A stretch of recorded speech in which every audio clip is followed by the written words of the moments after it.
Dad already this morning. Could have been worse. Okay. I said, we haven't gone home yet. So, okay, this is volume 2 of what I presume is a 4-volume set. Last month we did a talk about getting started, very, very bare bones and basic, about just simple stuff like, okay, what do you want to learn and what do you need to do, to find it.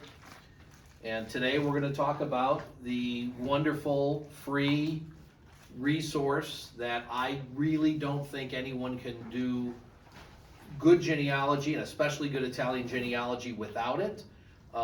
When I started, it didn't exist, so it was incredibly difficult to do.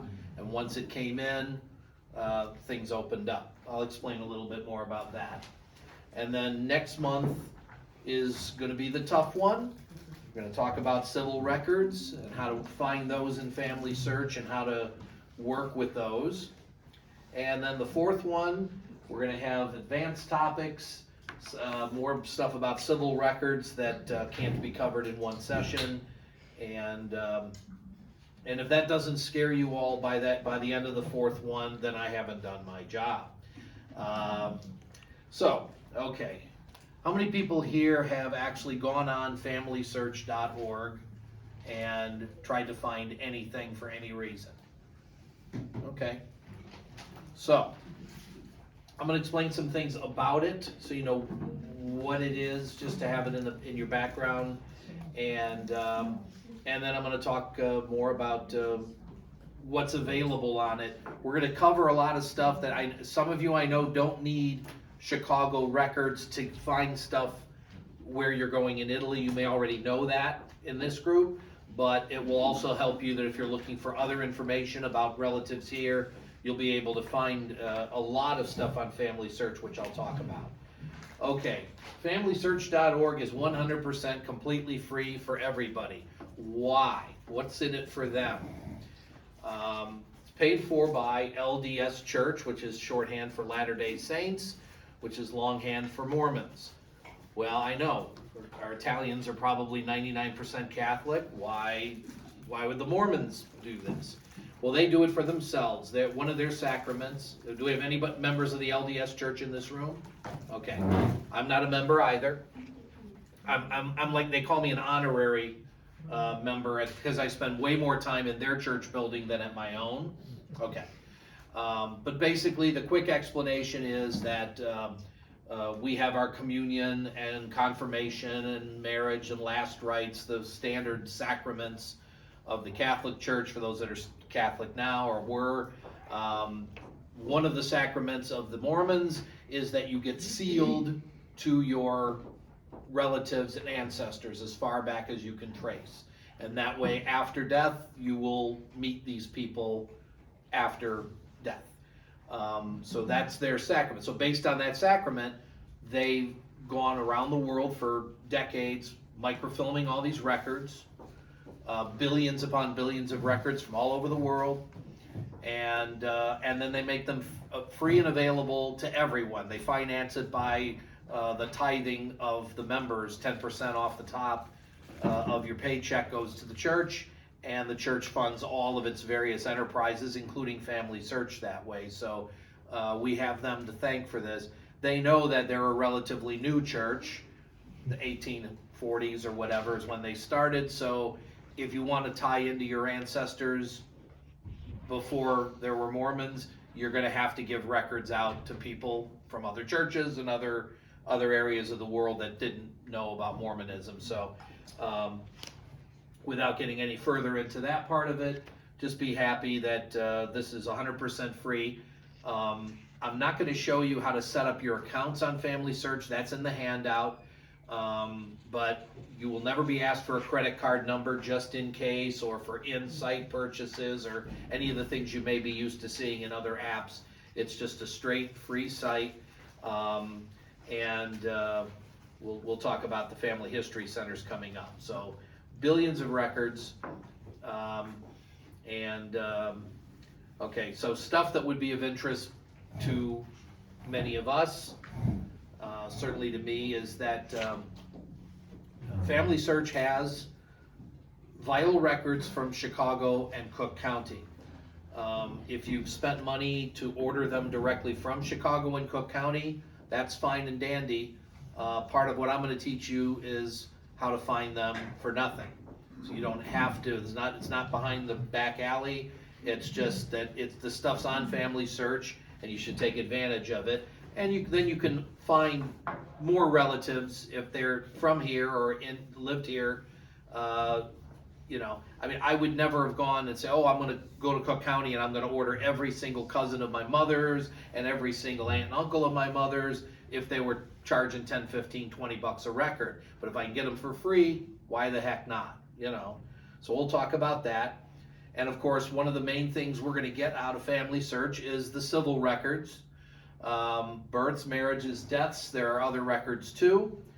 And okay, I'm going to talk real quick about record restrictions because it's going to affect everything that we do with this website. What is a record restriction?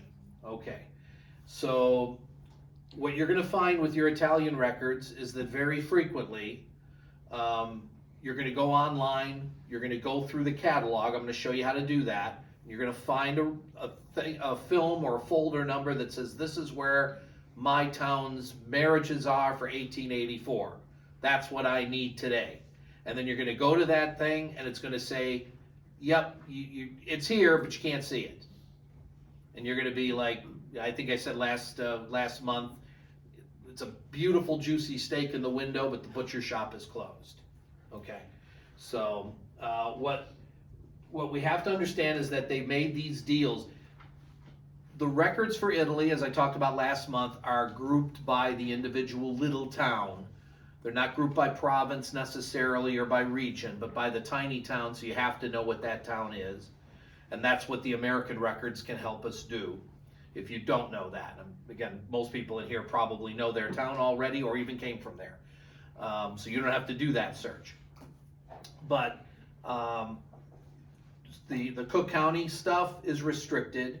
Most of the Italian civil records are restricted. And what that means is that they made an agreement at the provincial archive where they filmed this stuff. They didn't go to each town and negotiate with each city mayor, okay? It would have been like, if they did it here, they would have gone to the Cook County commissioner probably, rather than go to Oak Park, you know, and all the other collar suburbs. Say, okay, the Cook County, we go to one guy, we make one agreement, and it's done. So they did that in Italy. They would go to the provincial archive, and for all the little towns in that province, they would have one agreement. That agreement, unfortunately for most of us, and for a lot of other people that don't have any Italian roots, is that they have to go to a FamilySearch center or an affiliate library. Okay, so if you've been in genealogy a while, it used to be called a Family History Center. But for some reason, the beginning of this year, they made a change and they now want to call it a FamilySearch Center. Okay, so I will refer to it as an FSC or a FamilySearch Center in the handouts and everything else, but it just means Family History Center. So you have, if you go home and you look for this stuff, again, it says it's there, and then when you go to see the images of the records, it tells you no. If you go to a FamilySearch Center, or what's called an affiliate library. Now, FamilySearch, I will show you how to find the closest one of those to where you live so that you can go. An affiliate library is just a public library that has a special agreement to carry the FamilySearch data at the same agreement level. And they did that because we're in Chicago. There's FamilySearch centers all around, there's libraries all around, but there's parts of the country, there's certainly parts of the world where there is no FamilySearch center nearby, so they have an affiliate library. So you go to that and you can get your records that way. It's a way to spread the records for people who can't get to a FamilySearch center that easily. I will show you how to find that. I think it might be in the handout, there might be a picture on how to do it, but I'll show it. So the point is that when you're physically in the FamilySearch Center, you can bring your own laptop, and once you hook to their Wi-Fi, you can get to the restricted records in their building, okay? What's the difference? Why go to a Family Search Center when you could go to an affiliate library? Well, okay, Family Search Centers have very limited hours because they are all staffed by volunteers. So whatever center you find, you got to get the hours for it. The affiliate library is a public library. It's going to be open from 10 in the morning until 9 at night or whatever time it's open. But here's the difference. You go to a public library and say, I need help reading this Italian genealogy record or anything else, and they're going to be like, okay, they're not trained to be genealogists, and that's no reflection on them. They're there to run a library and point you to the right place and all that, but not to help you with your genealogy. Family Search Centers, every volunteer that's there is supposed to be able to help you with your research. So whichever one you end up going to, you want to find out who's your expert, where's the expert and when are they here, who can get you some help, okay? Because again, you might be limited what you can do at home. Okay, so again, getting started on Family Search. This is in the handout, so I'm not going to go through the process, but it's a very basic setup. You'll never be asked for a credit card.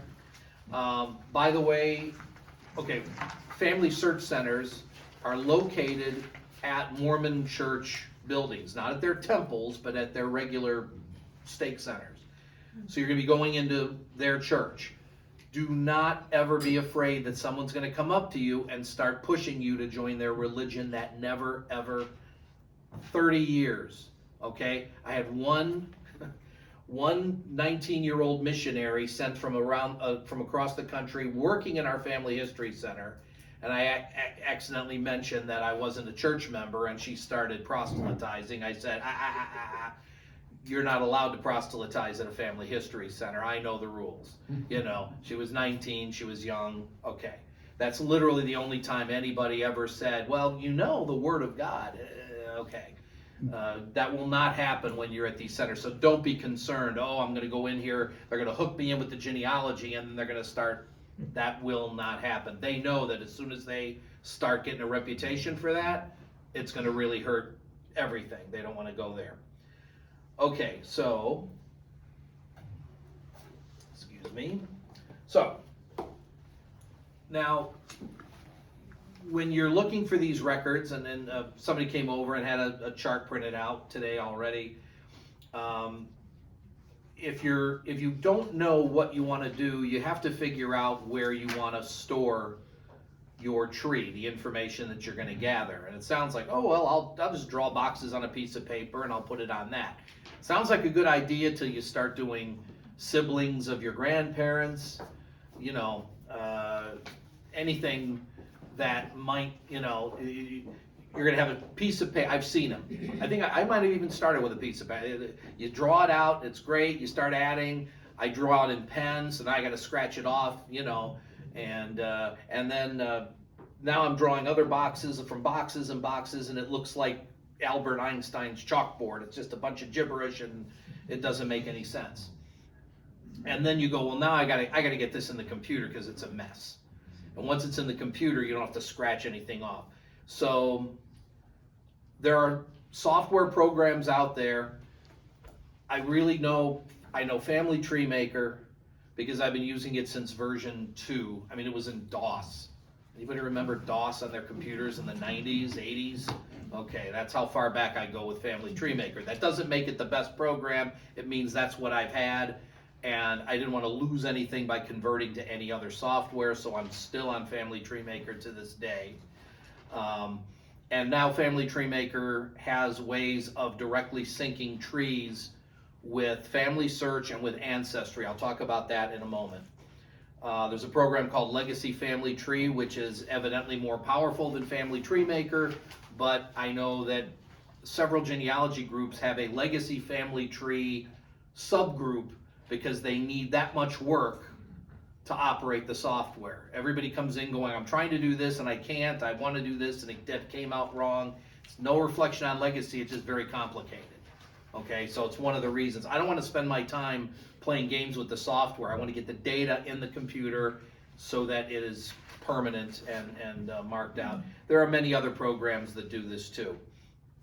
Family Search itself has two different sections, which I'm not going to get into too much detail on, but one of them is called Genealogies, and it's a place where you can upload your own family tree and just sort of store it there so people could search it, and maybe a cousin of yours that you don't know who it is yet will find your tree, find your ancestor, and go, hey, I got that same ancestor, let's kibitz about it. Okay, that's one section. And then FamilySearch has what it calls the family tree. They purposely don't call it plural. The reason is that the design of it is that everybody's supposed to post their family tree on the family tree, and then as you post it, it says, hey, I think I found a duplication. You have this person and somebody else has this same person. Got the same name, got the same birth date, same death date. These are the same person, and then you have to agree to merge the two of them together. So you may only go back to your grandparent, and somebody else has your grandparent and goes back 6 more generations. So you link to that, and boom, you've got 6 generations just tossed into your genealogy. That sounds great, doesn't it? Oh, hey, I'm looking at my family tree, and somebody else has already done a whole bunch of it. That's awesome. Caveat emptor, buyer beware. You better hope the other person who you're linking to has done a good job with their research. They don't always. So you end up tying in, I mean, let's put it this way. My grandmother, my mother's side ties in with Ireland and Scotland. And it's all I need is for me to have a John Smith in there, and somebody else has a John Smith with the same piece of data that I have, but it's the wrong guy. And I end up tying in with Robert the Bruce, and I get all excited. I'm tied in with the Scottish royalty, oh boy. And guess what? Wrong guy, So you got to be careful of that part of it. I am personally leery of putting my tree on FamilySearch for that reason, because for one thing, with all the names I have, I'd never have time to do anything else but talk with people who I link up to and go, no, yours is wrong. Okay, that's right. You're beginners. You're not going to have a problem of too many names. So, but it's it's a place to post it, and it's a place to get some more help.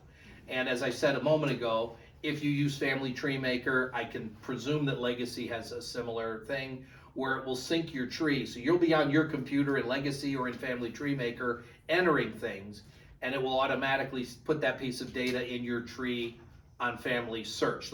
You'll put a login in Family Tree Maker, it'll go out to FamilySearch and actually put that out there. Go ahead, yeah. Dan, can you show us how to go on it? I will. You're headed in that direction. I'm headed. Okay. I'm headed right anxious. there. I'm anxious. Absolutely. No, I want to get there as soon as humanly possible.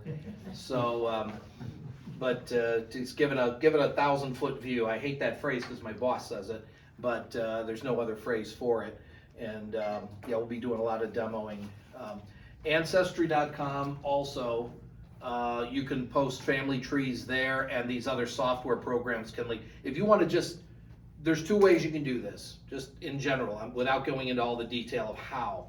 You can either go directly on FamilySearch, create your own tree starting with you, and anybody who's living in a tree that you post online will automatically be marked private to the rest of the world. So you don't have to worry that you are going to put your birth date on one of these trees and somebody's going to be able to see it. It's just going to be you, okay? If somebody's deceased, then that record is fair game, okay? So just keep that in mind. There's privacy limits on any of these kind of trees. So let's see, okay. So where to put your tree if you want to put it directly on FamilySearch. If you put it on FamilySearch, the advantage is that no matter what library you go to, you log into FamilySearch and there's your tree.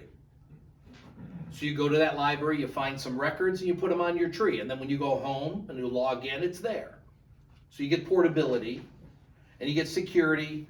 If you put the tree on just software and you don't want to link to anything, then you have the security that only your laptop has that tree. The bad news, of course, is that when the laptop blows up, you could lose your work if you don't back it up properly. The reports and charts, I like Family Tree Makers reports and charts. I really don't know, there's limitations on the ones on FamilySearch, frankly. But deciding what it's going to print and how big will the chart be. FamilySearch will tell me when I'm about to make a fool of myself and print a chart that's 642 pages by 815 pages, and you got to tape it together. So we don't want that. FamilySearch, whenever you use it, again, I'll be demoing all this stuff momentarily. I want to get right to that ASAP. Always log in when you're using it. When you get in, you can actually do whatever, but if you're not logged in, you're going to have even less access than you had before. So you always want to log in, and that will give you your tree if you have it there, and it will give you access to whatever you have the rights to as a logged in person. Again, by taking your computer into one of these other FamilySearch centers or a library, affiliate library, because you're tied to their network, it knows that it can give you access to those records. You don't have to use their computer. Okay, that was a limit that got quickly fixed. So FamilySearch has, again, the best collection, frankly, of American records, and especially for those of us Cook County, to do what you can do to try to find the town in Italy if you don't know what that is. So here's the kind of stuff that's on FamilySearch. Like I say, we're going to look at this. So there's a set of statewide deaths for all counties in Illinois that goes up to 1947. Okay, church records, Catholic church records. For whatever reason, they're only available as late as 1915. There's an occasional set of records that goes later than that. So unfortunately, it is limited that, I mean, practically my whole family got here after 1915, and so I can't do a whole lot with the Catholic records. You do have to know which church it is. Obviously, if it's limited, if your family's Italian and they went to one of the Italian parishes, then it narrows down your search. This is not, well, that's right, this is searchable. If they're buried in Cook or Lake County in one of the archdiocesan Catholic cemeteries, these records, they're not 100% complete for the very earliest days, but I don't think anybody here has got people at Calvary in the 1860s, 70s. I do, but not everybody, you know, if you're 100% Italian, they're probably not going to be here that early. So you can find where people are buried. They just filmed the little cards that they have in the back room, which I don't think anybody uses the cards anymore. State census records is mostly before what we would need, but they're there. So we've got the federal census on every 10 years, and then there were some state censuses that were on the 5 years in between. Again, a little old for our group here, but these are the best. Cook County death certificates. They really start in 78, but there's an index of 71 to 78 from the death register. There are some years that are missing. We won't get into all that today.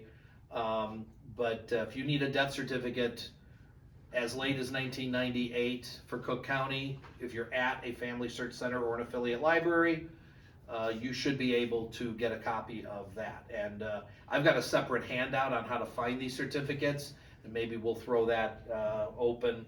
I got to find where that is and send it by email or something like that, because that's its own hour class. I don't want to start that today. Marriages, they say they're indexed from 1871 to 1968. They're also missing some years. These records, by the way, the Cook County records are indexed. You search for a name and it tells you where the record is. The Italian records, you're going to find very, very little of that is indexed. American records are easy to index. A bunch of Americans are online doing indexing, so they can read them. But you say, okay, now here's some Italian birth records. I can't read that, and they skip it and do a different group. That's why our records are not very well indexed, where you could just search for a name and save all the pain of trying to find them. It says birth certificates from 71 to 1949. They really don't go past 1943. They really shouldn't go past 1943, but the law in the state of Illinois is 75 years, and 43 is 80 years old, so they're even behind on that. Again, that might be the agreement that they signed. So you can get copies of birth certificates. My grandaunt, who passed away last November, I had a full, nice, wonderful copy of her birth certificate that I got from FamilySearch. And when she passed away, you know, I sent it to to her one daughter who was managing the arrangements. I said, don't know if you need this, but probably easier for me to find it than you. And it was. Naturalization index. This is my favorite. There's two indexes. There's 1840 to 1950, and there's one that overlaps from 1926 to 1980. This is an index to citizenship applications and petitions that if you don't know your town of birth, this is the place to go, okay?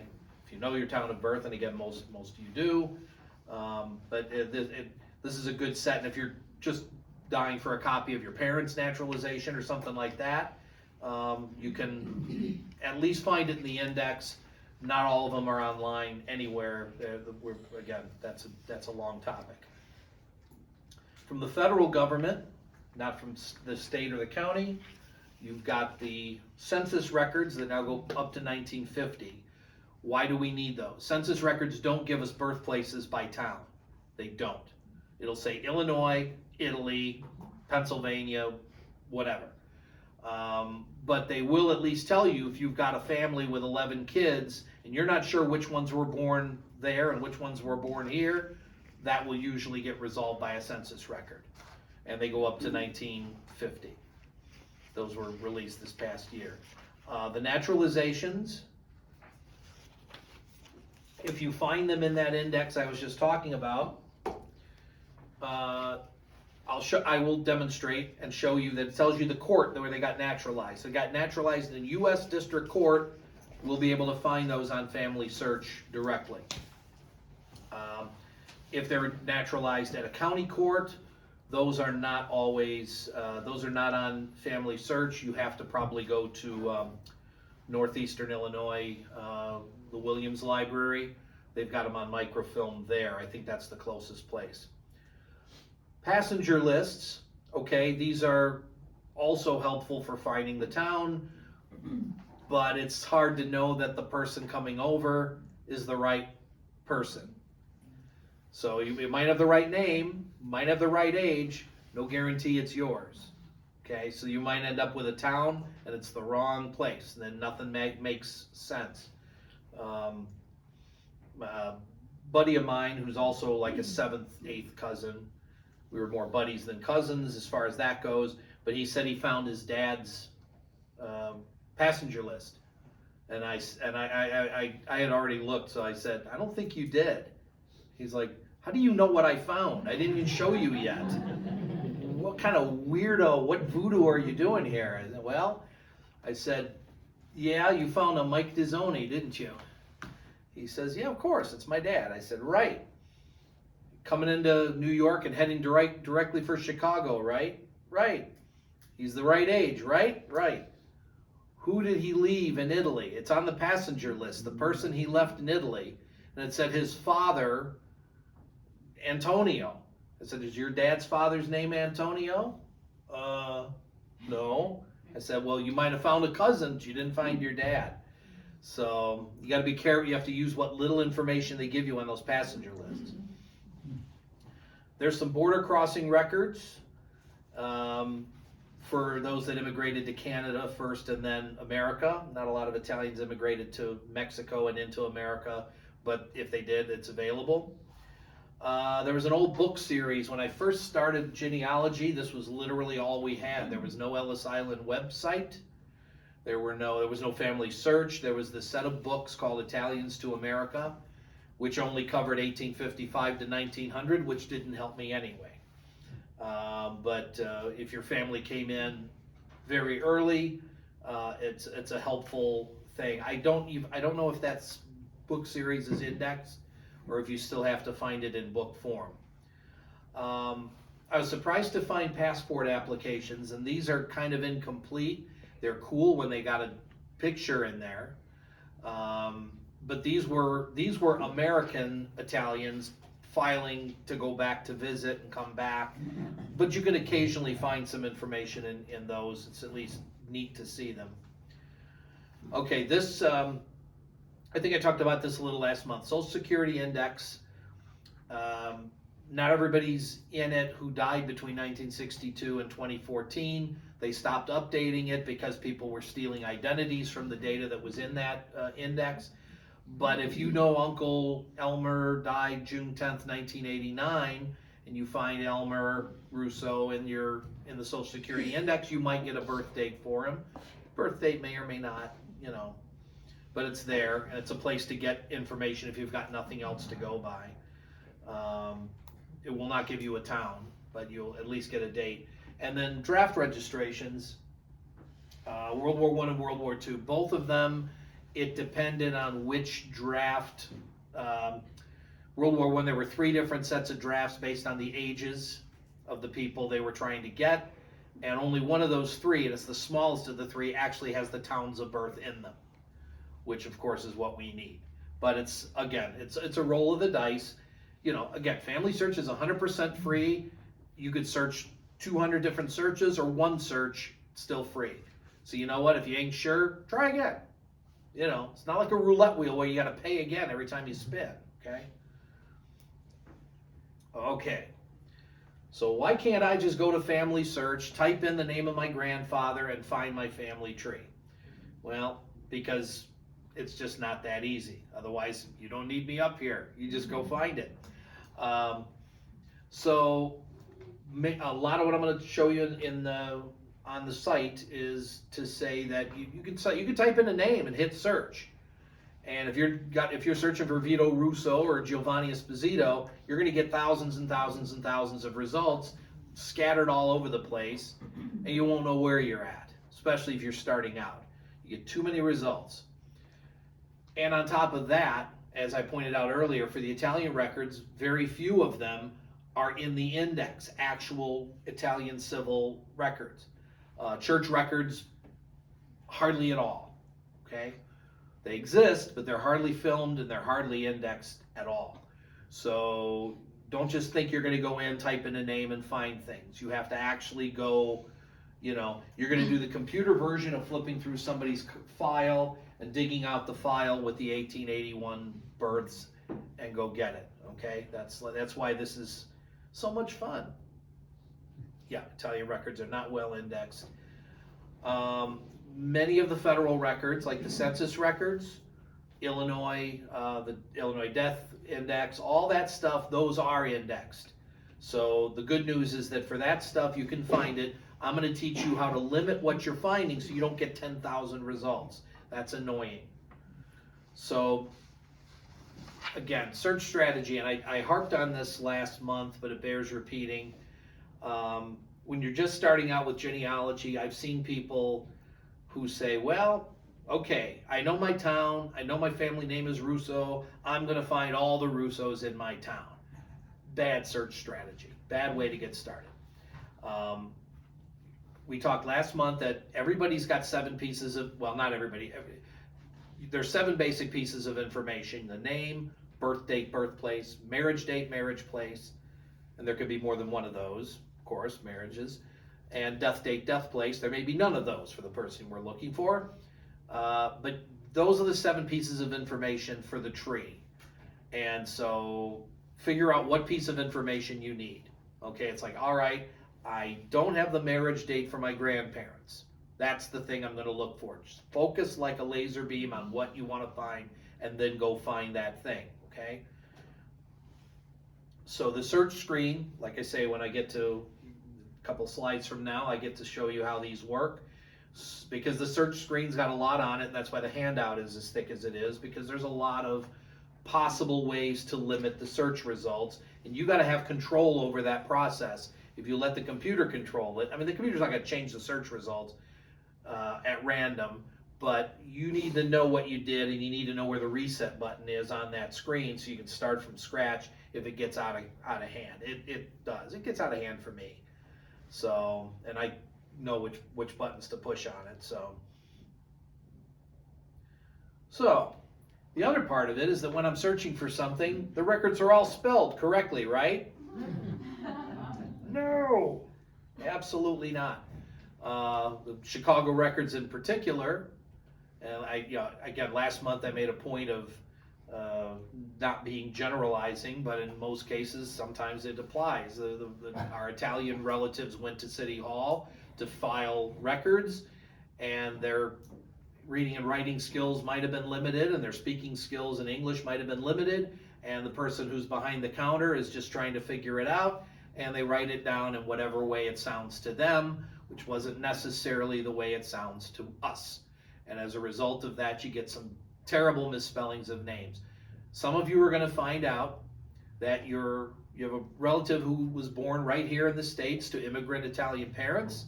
They filed the birth certificate, and then when they went to get a copy of that certificate, Cook County couldn't find it. Now, whether that's a reflection of their filing or a reflection of how the name was spelled on the document, okay. So that's part of what you got to learn working with FamilySearch, which is coming up. We're going to search with wildcards. Who knows what a wildcard is? Okay, when you're searching. All right, we're going to teach you wildcards today.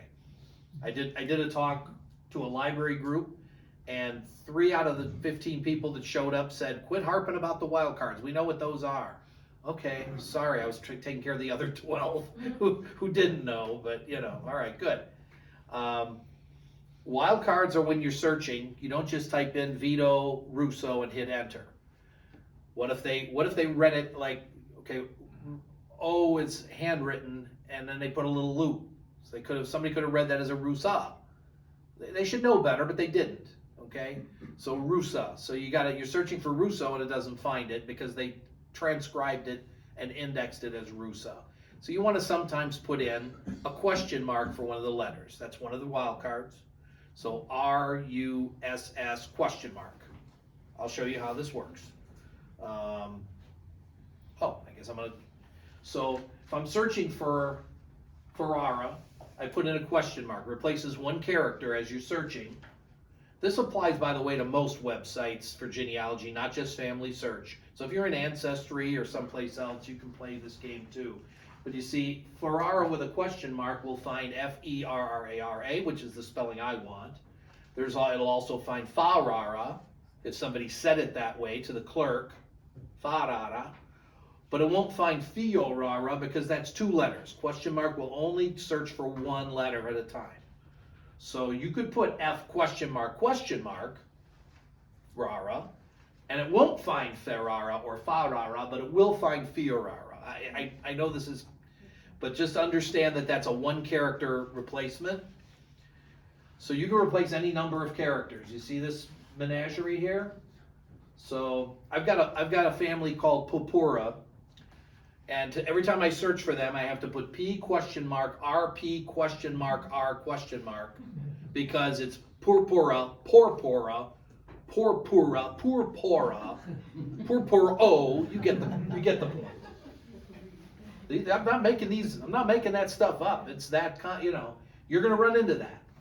So you see this. So all these 1 character changes, it will find all those and skip the other ones. Now, if you need to replace, you don't have to say 5 question marks to replace a 5 character thing.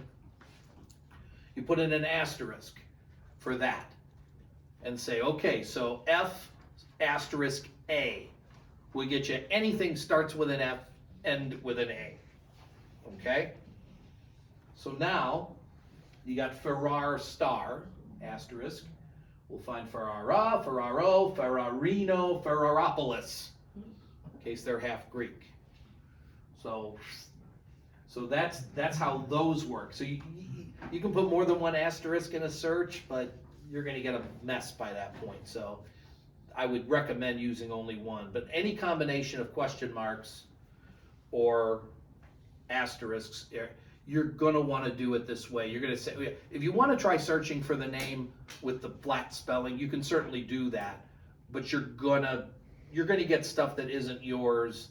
And again, I like replacing the vowels when I do the searches because I just know that they get misread very quickly, especially handwritten records. And you won't know which ones are handwritten and which ones are typed until you've been at this a while, and then you're gonna go, oh, they're always handwritten. The E's and A's and the O's all look alike when somebody's reading them. So I'll actually show it from the website. Actually, I should just do that. Let's just go to the website. Yep, Dominic's happy. I'm going to the website 3/4 of the way through the presentation, but I gotta, all right. So, okay, now my computer's having a conniption. Okay, I thought I typed, not that I use the website that much, but I type the letter F and I get FamilySearch.org. So that should say that I'm in this site a lot. It's my top search. Okay, so again, I always suggest you sign in even if you're not auto sign me in because I'm set up that way. First time you log in, it's going to say, do you want to, if you check this box, it'll keep you logged in for 2 weeks. I would only do that on a home computer in your house, and even then I'd be suspicious. I live alone, so I don't have to worry. No one else is logging in. Yeah. But if you put it on like that, don't do it like that at a public library because then the next guy that walks in is going to be in your login, and who knows what they're going to do. I mean, probably not going to be vicious about it because they won't notice, but it's just something to be careful of. So, let's start with searching. I'm gonna the 2 other areas of Family Search. The one I didn't even cover in the PowerPoint is the wiki. I just want to show you where that is. That's languages. We don't want that one. You probably got to go to the help ? And go to the help area. I'm not going to go through it because that's another hour class. But the wiki is Family Search's own Wikipedia. It's kept within Family Search. And you go by location. You say, okay, Abruzzo, and then, you know, Italy, Abruzzo, whatever, and you'll get smaller and smaller, and it will give you suggestions on how to research. They might not be too detailed, but it's a starting point. And then you do Italy, and you might get some words that you need for the records. Some of them I put in the handout, and if they're not in this handout, they'll be in next month's handout. But Wiki is a place to get all kinds of basic help on research strategies. But you're here doing that. Okay, we're gonna play mostly in the search area. I'll just tell you the other areas. Activities, I have no idea what that is. Get involved. Don't have much time, so I don't know much about what that is either. Memories, I think, is a place to post photos and then name people in the photos, and then people can search that and go, hey, that's my great-grandfather too, and I've got more pictures of him. You can trade pictures that way. I haven't done much of that either. Family tree I already talked about. So let's play in search because that's the thing we need the most help with. Could you go to Family Tree and just show us what pops up? Absolutely. I do whatever. So Family Tree. So let's see.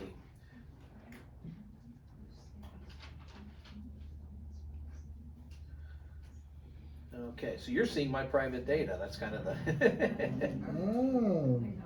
we're living. So these are obviously not, I didn't fill in photos of any of these folks. But let's say I want to look at I keep calling him my sainted grandfather. So I'll pick on one of these names. So over here on the right, so it says view my relationship. My grandfather. Oh, look at that ugly mug down at the bottom. Oh, okay. Before I went gray too. That's really. So, birth. So I typed in at some point. Well, this probably downloaded from my Family Tree Maker, but I've got his birth date. I never bothered with his christening because that would have happened in Italy. You're not going to find, again, you're not going to find a lot of church records in Italy, so it would be nice if we had baptisms, other stuff. There's not going to be as much of that as one might hope for. His death, he died in Chicago with no family. He left our family, and he's buried in a pauper's grave at Mount Glenwood Cemetery in Willow Springs. If you remember the ending of Amadeus, they just sort of threw him in this pit. That's what happened to my grandfather. Thanks, buddy. So these are other pieces of data that I entered, and it passed on through there. Don't know if you can read it up there. He arrived in Boston on the SS Canopic, was his ship in 1914. Can you get it so that you've got more generations of a larger tree? Let's see, I probably got to zoom out. Okay. So you get an idea, and you gotta, yeah, it gets complicated enough that they, see if you click up here, it gets rid of the other people, and then it fills it in up there. So Okay. let's, So, and if you click on any one of those, you can add data or something. absolutely, yes. Okay. So if I click on this guy here, see it says view tree, which will be more connected to that guy, and then view person. And view person gets you into a more robust data screen, except for the top there. So detail view, see Jedcom, okay, I don't know who Lene Dadabo is, but it must be somebody related. And so I've got about 1804 in Putignano, because the records only go back to 1809. I have to go to the church in Putignano to actually find this guy's birth or baptism. And he died in Trajano in 1861. And that little pen or pencil on the side means you can edit it. Yep. And if you found more information, you can put that in. Okay, yeah, see, reason this information is correct, okay, Jedcom data is a pretty bad reason if we get into all of this, but theoretically I would have the microfilm number where I found this death, so I would say, you know, family search, film 1, 2, 3, 4, 5, 6, civil record number 34, whatever I found this. So if you're playing in, what will happen is that if you're on FamilySearch going through records and you find one that is in your tree, you can hit a button that will actually take that record and apply it to this guy's death, so that the next person who sees it in the tree will see your source and then have confidence. I'm going to cancel this before I send somebody to film 1, 2, 3, 4, 5, 6. Okay. But yes, this is where you again, if you keep your tree on Family Tree Maker and then sync with FamilySearch, you type it in Family Tree Maker and it'll automatically come over to here. But if you do it directly on here, I believe then it'll try to write it back to your home tree. So that scares me just a little bit. I'm kind of a control freak that way. But if you just want to keep your tree here, see all changes. Now this is, you know, somebody can go in there, okay? Now if Lene wanted to be, you know, picky and change a few things on my record, she could do that. And picking on this poor, I hope Lene's not here. If she is, we're cousins. If not, but this kind of thing, so you can see the changes that were evidently made in here, and so you can see who's messing with your records and go back to them and say, you're a little far off there, buddy. So let me see if there's something else of interesting. Well, you were going to search when I interrupted. I was going to search. No, that's okay. That's okay. Alternate names, your family tree. My grandfather was born Domenico Lituri, Liturri. He was married Dominic Lituri, Liture, and he died Dominic without a K, Latore. What's this man's bleeping name. It was all three evidently at whatever time frame. So you can put alternate names in so that when people are searching under any of the three names, they'll find him. So here's the best part is down here, spouses and children. Okay, so he had a first marriage to Angela Rosa Michela Ratti. I doubt she's related to Pope Pius XI. That was his name too, surname. And then married Mariangela Latorre, and she died. And then married Antonia Veraca, and she died. And then married my great-great-great-grandmother. And they had a set of twins when she was 41, and a very short-lived baby when she was 44. So all kinds of cool stuff.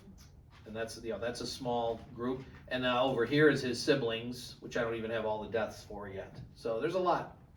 There's a lot here that in the tree, but the tree is not where you're going to search for the records. This is just to enter data you've already found somewhere else.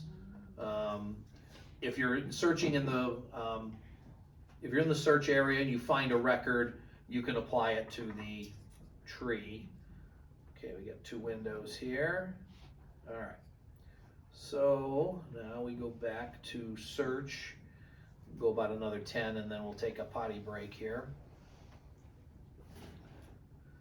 So under search, you just put the person's name in? Searching records. Okay. Here's where the fun begins. Now it looks easy. First name, last name, place, and year. The first thing I do is click more options because first name, last name, place, and year is going to get you too many records, even if you've got a pretty uncommon name. So, so it starts out here. You don't need to mess with alternate name. I wouldn't even limit your results by sex because not every record has that on it. So you may be limiting it to records that have it actually mentioned. Dominic, what's your dad's first name? Lodovico. That sounds like a name we might be wanting to put some asterisks on. Okay. So now I could just, next to these, just so you know, there's this little empty box. If I check that box, then it will not give me any results except the exact spelling of the name. So I could literally do this. What the heck? Let's see what comes out. I'll show you more of these limits here. Let's just do a search and just see what comes out. We haven't put a date in. We haven't put anything else. Yeah, did you put in the last name? Yeah. Oh, okay. Right there. So, What do we get? so we've got a find a grave. The find a grave stuff gets dumped over into FamilySearch. So if you're looking for find a grave, you can find it. And then an immigration in 1953, but it doesn't have a birth date on it. So that could be someone else, or it could be a trip he made. That's a trip he made. Okay, so you know that because it's your dad. So we've got some, again, now these, I don't know if these are your family, but they just happen to be the same exact name. Yeah. In Casoli Chieti, is that your family? Is That's that it, else? exactly. That's them. Okay, so ironically, some of his stuff's searchable. Somebody indexed his. Maybe he did. I don't know. Yeah. And So I mean, there's your pop's. That's your pop's birthday. Yeah, the of course. stupid funeral home though put him down as Ludwig. Well, he wasn't he German? Yeah, well, Sig Heil. Gotta get a little wrong. So I'm gonna hit, see, when you hit the record, on the right hand part of it, it gives you a little kind of a stub telling you here's what's going on, and it says okay, check image availability. I think I know what that's going to be. I'm gonna hit view record. Okay, so this is matching. Okay, so there's a family tree match. There's a tree, some entry for your dad in here. We'll go look at that in a moment. See, check image availability. Okay, this is what you're going to expect to find too, You have to be at a Family Search Center or an affiliate library to just click that button, and that button would actually take you directly to your dad's birth record. Okay. Okay, but you can't do it in here. I don't know if there's a way to make this an affiliate library or there be a Family Search Center of some kind. It would make life easier. People could come in here and do their research. You'd have a flood in here. But here's the piece of information, what you want to do if you run into this. You can do all this searching from home, and if you happen to find something, okay, you can't see the record. Well, don't just delete it and go do something else. You say, okay, you got a digital folder number that comes up underneath. You want to write that down. And an image number, number 47. You want to write that down. Now when you go to the Family Search Center or the affiliate library, you go right to that film, you go right to that image, and boom, you're there. Now in this case, you can just search for it again, and it'll be there at that kind of a center. I just want to go down on the right-hand side because some of this stuff's neat too. Let's take a look. Possible family tree match. Obviously that's yours, Chicago Heights. I'm going to hit person just to see what's there. Okay, you were playing in here, weren't you? There's your name. Which makes perfect sense. Whoever Research 78 is. So now it's trying to research help. You see on the right, Louis Candeloro? Well, the computer's not always right. Unless it's Ludwig, you know. Yeah, well, So you got there this tree has got a whole bunch of brothers and sisters, parents, of course, Domenico, Angela, and evidently a sister of yours, but it's not going to have you because you're alive, so it won't even list you, which makes sense from a privacy standpoint. These other records down below, similar records, Ludovico Candeloro, Louisiana, New Orleans index to passenger lists. oh, go there. Does that sound Absolutely, yeah. okay? So here's index.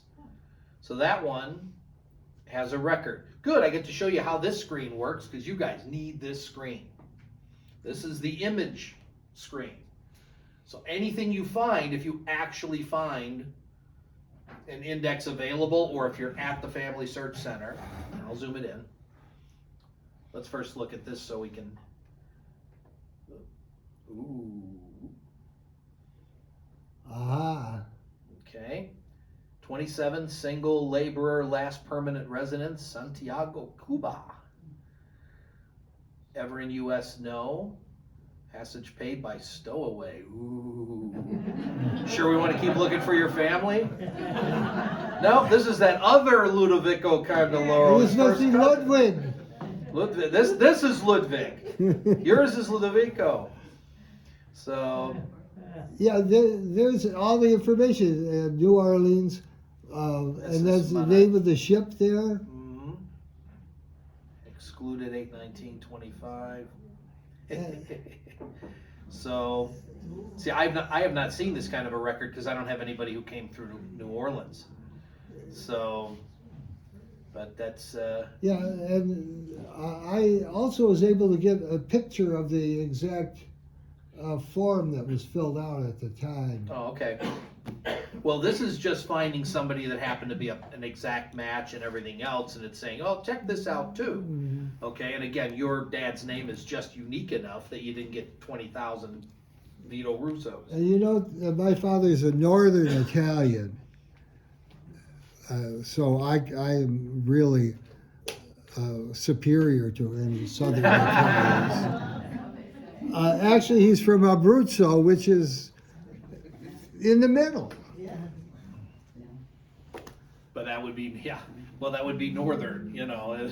I mean, Virginia was southern in our Civil War, so, you know, there's some geographical issues going on. I'll show you just briefly what you're going to expect in this screen, okay?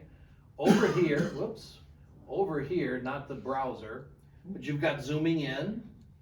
If I click on it correctly, I guess it's zoomed in as far as it can go. Zooming out, to make it so it's completely unreadable. And so I guess got the next, let's zoom in on that other page. You just click and That's the drag. back of it, yeah. It's the back of it. Now it's upside down. Well, that stinks. Well, you go to the tools and you can go left 90 degrees and you can go left 90 degrees. What's that say? Admitted, permanent,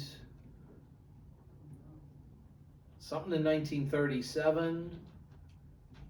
Those might be 11-186-318. That might be his citizenship number, his petition number. That's Okay. remember 186-318. Somebody remember that number, and when we get to play in the citizenship, I don't know what the other numbers are. 38047/299. But interesting that's. But he didn't get his citizenship till after the war. Oh, okay. Then that's probably not what that is, but it might be a. So when when he That came might in? have been a declaration of intent. It could be. Yeah. When did he? Well, he came in through that, or did he have to go back and come in a different way? Well, he did. He had to go through Detroit to Canada and then come back. Okay. And I think it was So this admission, it 1946. didn't happen, and they recorded that for posterity. Mm. But now, so we're zooming in and zooming out. Now, this thing, browse multiple images, is a misnomer because it should go to a screen. Well, it's only showing this one record, but when you get into a film not from searching for a record, you get a bunch of little thumbnails, and you can't read any of them. Nobody can. I don't care if you're a fighter pilot with perfect vision, you can't read this stuff. So you just got to be able to zoom in, and this will make it full screen, and you can see more, but you can zoom in anyway. So get zoom back out now. So if I wanted to print this, and of course it's going to print at my house, which is useless for us, but you gotta, sometimes you put the mouse over print and it'll become a circle with a line through it. Sometimes you put the mouse over download, it'll become a circle with a line through it. That's again the restrictions because of the contract that was signed. So in this case, you can print and download this as much as you want, but in many cases of your Italian records, you're going to say, oh great, I finally found it, I'm going to print it. And it's going to tell you cannot do that. Oh well, I'll download a copy and save it on my flash drive, and it will tell you can't do that either. Do a screenshot. Screenshot, yeah. That might work. The funny part is when you ask for help from the FamilySearch people or the Mormons, they pretend like that's not a possibility. Oh, Okay, but guess what? It's a possibility. Yeah, do a screenshot exactly. In all honesty, you may have to do it with the phone, because if you just do a computer screenshot, function Windows print screen, that's how you take a picture of your screen, but that function may be disabled when you're in the FamilySearch browser website. So just know that that's a possibility. The theory is you're not supposed to be able to take a copy of that image. Well, in the era of the cell phone, who can't? But again, I've talked to people and I say, well, why do they make it so picky? Why don't they just let us take pictures of it? Oh, you can't take pictures. What do you mean you can't take pictures? I can take a picture. Oh, you can't do that. Okay, I'm gonna do what I need to do. It's my research. I'm not, if I go to hell, I'm trying to go to heaven. It's like, well, he took those pictures of those records. Guilty as charged. Sorry, St. Peter. So at any rate, these up here, we have this image, okay, 5342, and a film number. So again, for documenting that this record exists, you should write down that film number and that image number, and then you can always go back to it. See, it says attached to family tree, but you see the circle with the line through it, that's blocked. Okay, so I don't know if it's because it can't find a Ludovico Candeloro in my tree, which is what I'm logged in as. I don't know why, what if that's an AKA? It should let me do it, but it's evidently, for whatever reason, it's not letting us do that. I'm gonna show you source box, but I'll add to my source box, okay. So this is a source, and so it shows all of the, you know, it's basically, this goes on and on and on. This is your source. There's a lot in that source, but I guess this is technically, if you want to really source your records the way the experts want you to, you need to put the source from the website on the stuff that you're working on. I have too many names to do it that way at this stage of my career, but it's what you need to do. Oh, I see down here, wait a minute. There's an attach button down here. I don't know what that's going to do. Okay, so it's actually going out to family tree. It's not my tree. So it's going out here, possible matches. It's certainly a match. And I hit select. So I have now attached that record to his name or his dad's name in the tree. So that's how it works. If you put your tree on FamilySearch and you find a record, you want to hit attach. I don't know why the upper attach button was blocked and the one on the bottom was allowed. Would you do that again, please? It might not let me because I just did it, but let's see. Let me back up. So I'm back on Santiago.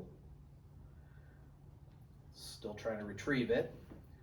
There we go. And down here on the bottom, because I found it in the index, it's got the word attach in blue and underlined, so it's a link. So I can click on that.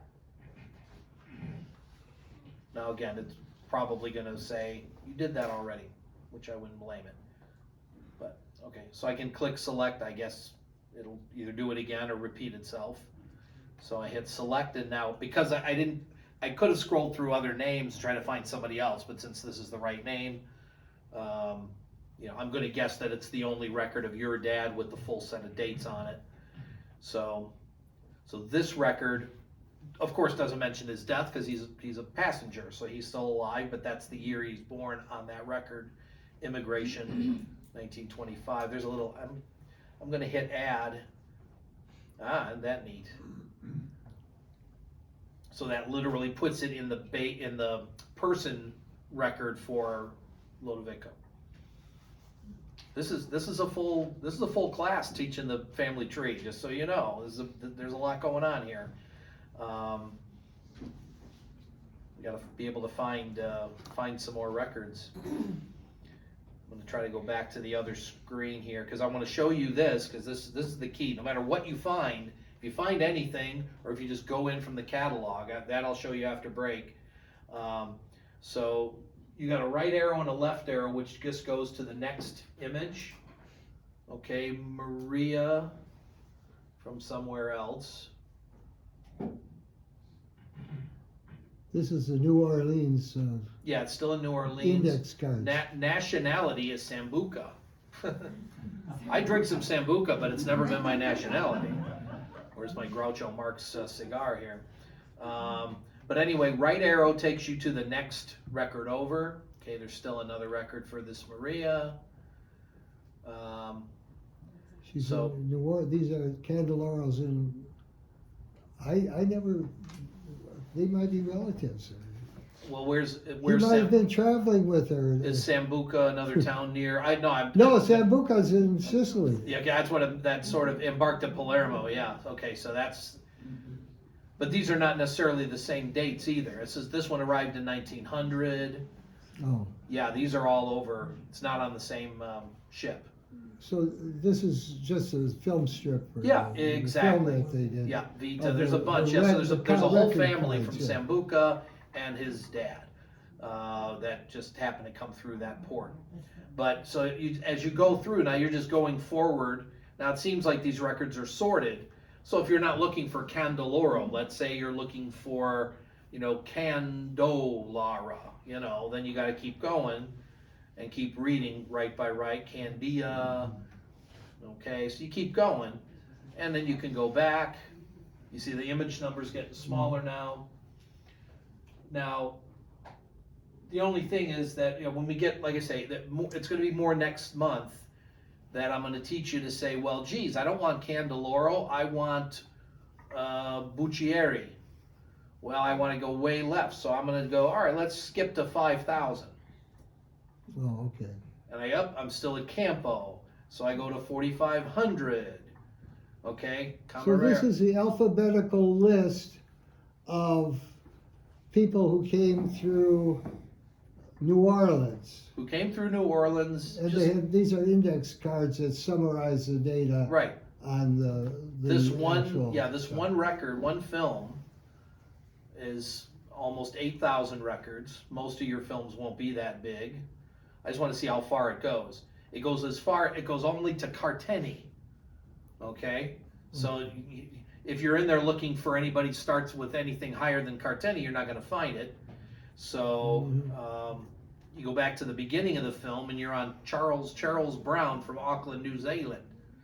So very limited in what's in this film. So there's probably hundreds of films that cover this topic. But FamilySearch has brought me to my specific one. It jumped, because somebody indexed it. And they didn't I'm index it. really not interested in this whole thing. I'm just interested in Candeloro. Of course. Okay. So are we. So this, but that, like I said, I'm going to show you more with the, let's see, where's that is full screen. I don't want full screen. This thing's not listening. Okay. Well, I mean, So there's here's what's this the one. other This one will data? apply to everybody, but it'll still be your dad, so it's worth it. This one is from the naturalization index, which I told you how critically important that one is. Okay, so that when you see this on the right-hand side, you can click right on it, and there's your record. If you see that other thing that says not sure, it's not sure. okay. So, this is what some of these records look like. You're going to see these for your family too. It's not just his. So, Okay, now again, this is an index card that summarizes the information that they've got on in their some other file. record, Yeah. right? So, C534 is the Soundex code for your name. It's probably the first 4 characters of your driver's license number. Address, and some more stuff. Application form, I think that's an actual form number. Oh, look. Remember the number? 11-186318. That thing that was written on the New Orleans record is on this one. Okay. If there were 500 of his father out there, you know this is the same guy. And this shows that my father was sent out of, they told him to go to Canada and then come back in. And that was 1940, that was before I was born, about 6 months before I was born. Detroit, Michigan, there you go. Okay, but then he did not get his citizenship until 46. Well, this is Which just is the index. Yeah. Oh, but it's on there, it says 46. Yeah. 5/15/46. date received, 5/15/46. So it's they put it on the card after the fact, and probably up here, 730-322-871. That is probably his petition. I bet that's his petition number. These are guesses that you don't have to make when you're starting out, but when you've been at this as long as I have, you kind of say, I think that's going to end up. I've seen other ones with the 730 beginning and so forth.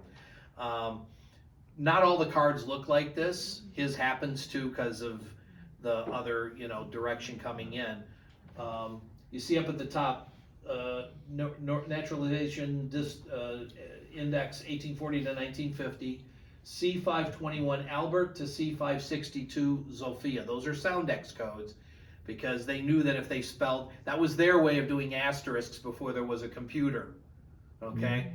If you started back in the late 80s, early 90s like I did, and you had to go to the National Archives and look for people, you had to go by the Soundex code because there was no index. It was just a microfilm, and so my Abinantes, I had to look for A, whatever the 3 digits are for B, N, and T. I think now's a good time to take a bit of a break for everybody? Yeah, I think we should do that. Give it about 10 minutes. And, yeah, come on, you gotta, yeah. There's an interesting thing, they've got the alien registration number there too, because it didn't get. Oh, AR number. was he registered as an enemy alien in World War II? I've been looking for that. AR number 1850762. You mentioned that last month. And I don't know if those records are available for Cook County on FamilySearch, but that's probably the number. You said that they had to register. Yeah, so he was registered. I didn't even see that.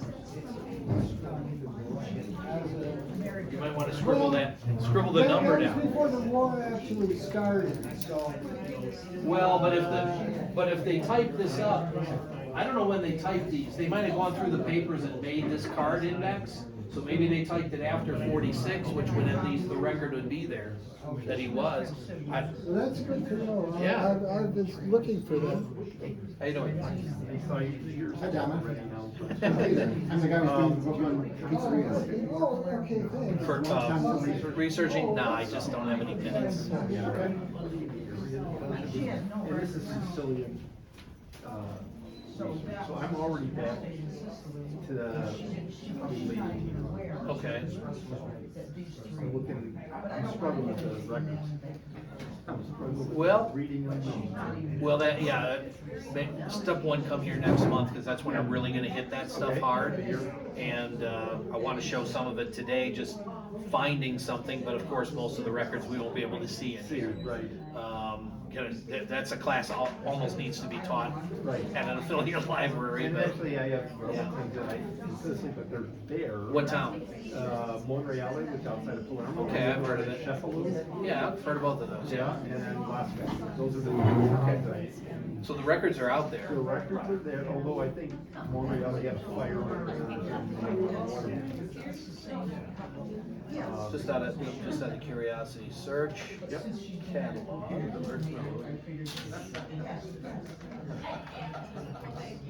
De Palermo. Okay, so we got 1820 to 1903, and then there's a second one called Tribunal. So that's more recent. Let's get to something useful. So marriages, 1900, 2, 24, 32, 33, 34, 36, 37, 38. I don't know if you need anybody that late, but you might not have known that stuff was out there. No, yeah, that is good. Because I have great aunts and uncles that would probably check that. See, now here's what's interesting. See, this is what I haven't taught everybody yet. These with the camera, you can look at right here. These with the camera with the key Okay. means you gotta go to a center. Okay. Okay, so it makes no sense, but this, evidently you can see births as late as 1943 if you're at a center. Okay, and then, so here, just, that's 1943. This is what I want to show everybody, so I'll show your town. 3 of 55, a little easier than Dominic's. And those are actually spectacular quality. Yes. That's really.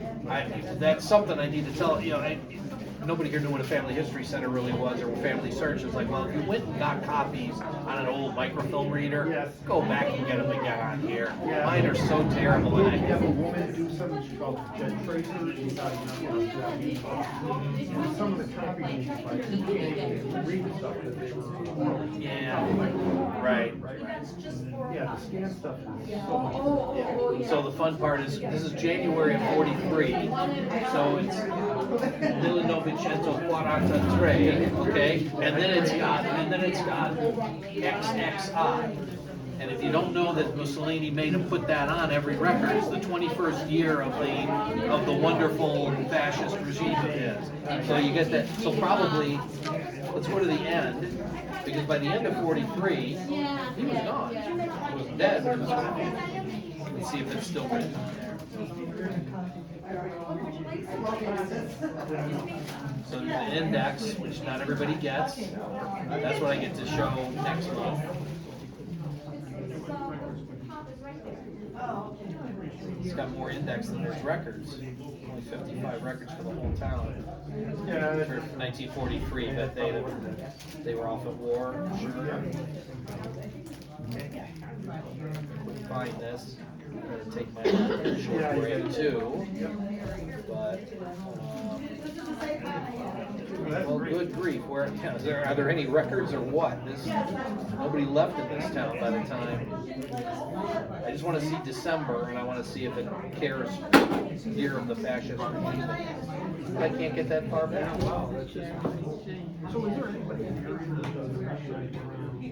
I don't really know them because I do my own stuff. Yeah. There, you should have no trouble finding what you. When you tried to look before, was your trouble the language or? Okay. No, I just don't go down. These are Well, they're the ones you have, the ones you're looking for should be fine. Maybe when you last did it. I have, my dad, Look what they crossed off. and it goes back. Yeah, to my and it's because he was closed by then, yeah. apparently one of With that, I have to go to the Italian. family name sites was adopted that period of time in the, let's say, late 1800s. No official papers. It would be just somebody took them in and Yeah. became part of that family, I would imagine. Yeah, that happened a lot, unfortunately, yeah. But if they got taken in by somebody else, then who their real parents were should be on the birth record. Okay. Should not be an issue. If they were left as a foundling, which my great-great-grandfather was, they just stuck him in the church building, and then 2 days later, somebody wrote up a record saying, okay, there's this baby here, we don't know where it's from, and they gave it a new name, and that was the end of that, and I don't know who his parents are. Then you're playing in the world of DNA. And so, I've done that, but everybody in town is my cousin already, so to try to determine which descendants, which two cousins of other people made babies that are now in the United States doing DNA also, to say these are okay, we tie up here and I don't tie to them any other way. That's a tough call. Cool. But at some point, that's where I'm gonna get it. I did that with minutes.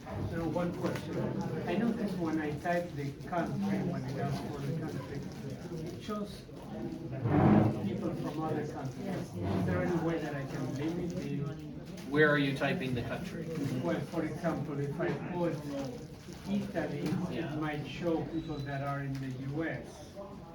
Or The- if I put more basically, I put Argentina or Uruguay, some of my relatives. Well, it depends where you If I put that. Argentina in the place, city, country, state. Yeah, here's what you gotta do. Click on the. You have to click on, if they were born in Italy, then okay, but I would be more specific, okay? In my case, I would do that, okay? And then a birth year from 1850 to 1870, whatever. And then you gotta scroll down. That's what I haven't gotten to yet. So we've got Bari. So that's you have to put at least put it in the right field. If you just put it in place, that's not good enough. I'm gonna show that, I'll make a bigger point of that when I get to that part. Birth or death or marriage, whatever specific thing you're looking for. This place is useless to me. But if you click the square, Yeah, no, because again, it just says place. I lost it.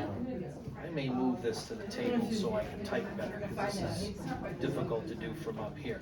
But, okay, so I've actually gotten rid of it to the point where it's not even there now, so. Let's go back, search records. Yeah, see, this place, useless. That's my take on it. I'm straight up on it. So this is there, well, this is probably why you're finding other things. Because, okay, if you're looking for somebody's death record, okay, Argentina, okay. Now, if that's what you're looking for, and if there's something out there for it, that's where you limit it. You're only gonna get Argentina. Now, this thing is, Does this connect with what we're doing no, I don't think so. No, this is, well, this is a photo exhibit, yeah, that's something else. That's a whole nother, so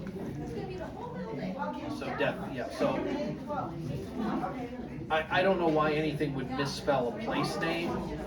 Argentino, there's not gonna, when you enter data for place names, it's standardized to those place names. So they're not gonna, you don't really care about that, but as long as you put it in that field and then limit that type of record. See, this is what you go down here to type. And this is what, see, this is, see, this is what I want to show everybody, so this is good, this is getting me kind of ready for what I'm gonna actually talk about. That's, so you say, okay, I'm looking for a death, and I limit by death place, okay, and then, I never checked the marriage information, there's like a whole set of other documents. What is that all about? At the moment of the wedding day? well, the civil marriage records, well, that's just it, most of us don't get church records. You get civil records. I think when we were in the catalog though, a minute ago, it did show church records and so, no, that was Monterey, that was Montreal, that was his. So, most of us don't get church records on FamilySearch or anywhere else except to go there and to look at them. That's what I had to do. And yes, there's gonna be there's gonna be a civil marriage to please the government, and there's gonna be a church marriage to please the church. And they are not necessarily gonna be the same day. And it throws, well, when did they get married? Well, they got married twice, yes. Which one counts? They both count. They didn't want to go to hell, and they didn't want to get government persecution either, which is also hell. So, all right, I better take my little quickie break here before we. No, my mother always says a Catholic church woman will count. But yet She got married 6 months before in Italy. yeah, but they would marry in both because there would be repercussions. If you didn't get married in the church and you try to get your kids baptized, they would say you weren't married.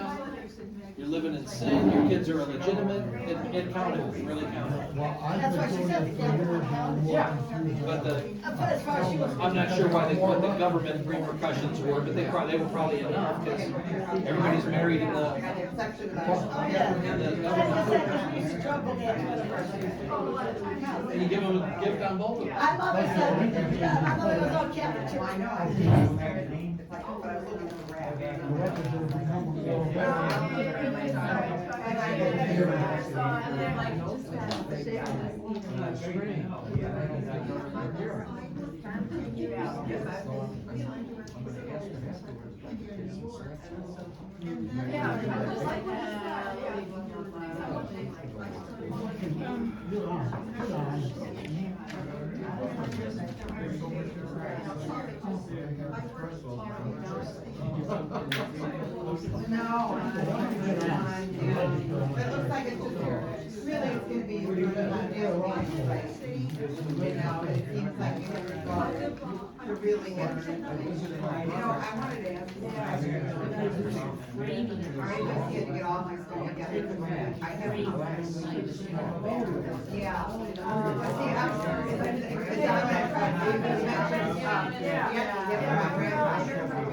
father was from a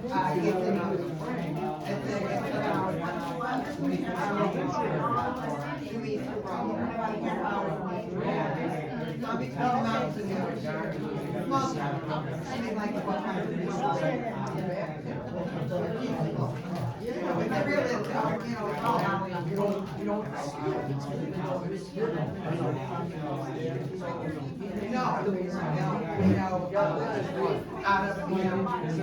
father did as a child, did it in 1928. And his mother did, I still have the passport, we came together. That's why I was telling him before that.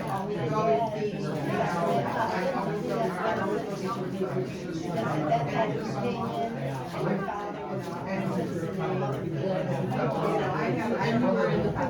Yeah, he gave us the same passport as a child. He was 8. And my mom came in 1955 and they got married. That's why they got married and they got married here.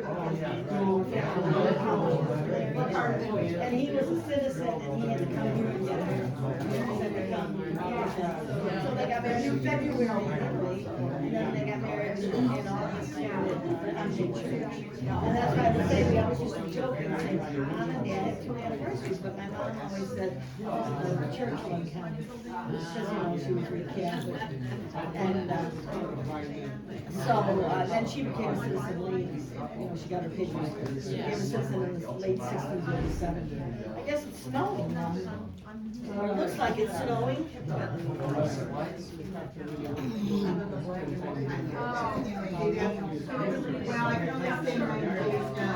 I guess it's snow and rain mixed.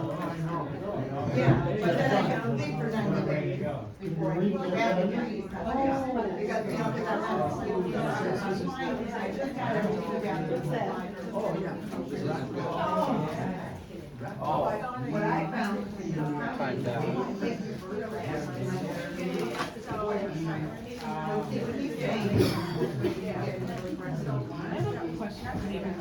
One moment, I gotta fix this or this is gonna be a short second half I need to take care of. I'll be right with you. We just deal with this mess.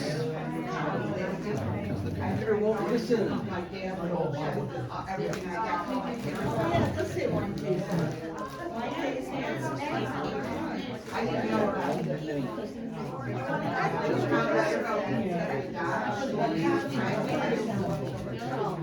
I went to a bank.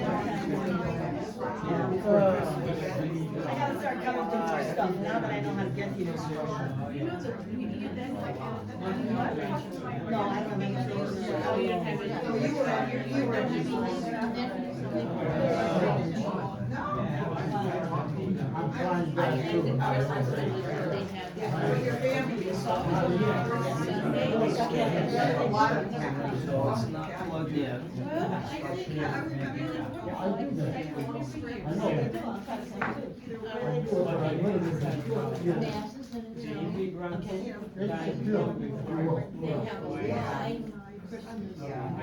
Oh, that would be interesting to see.